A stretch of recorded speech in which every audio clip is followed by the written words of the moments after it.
শিব প্রতিষ্ঠার ফল।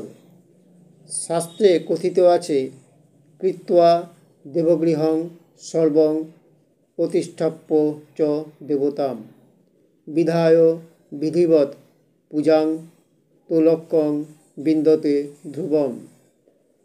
দেবপ্রতিষ্ঠা তত্ত্বধৃত যমবচনম।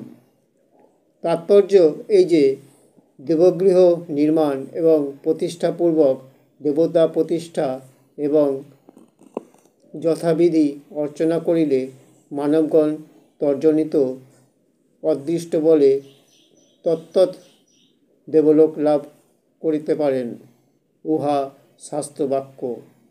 সেই জন্য শাস্ত্রবিশ্বাসী ধর্মপ্রাণ হিন্দুগণ দেবপ্রতিষ্ঠাদি পুণ্যজনক সৎকর্ম অনুষ্ঠান করিয়া থাকেন, তাহাতে তাহাদের আকাঙ্ক্ষিত ফললাভ হইয়া থাকে।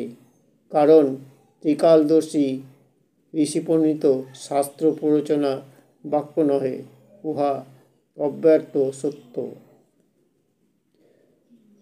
দেবতা প্রতিষ্ঠাদি সৎকর্মের মধ্যে শিবপ্রতিষ্ঠা পুণ্যজনক আকাঙ্ক্ষিত ফলপ্রসবী সৎকর্ম বিশেষ।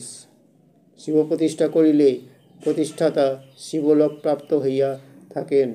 এই জন্য ধর্মপ্রাণ হিন্দুগণ শিব প্রতিষ্ঠা করিয়া থাকেন। উহার দৃষ্টান্ত জনসমাজে প্রচুর পরিমাণে পরিলক্ষিত হইয়া থাকে।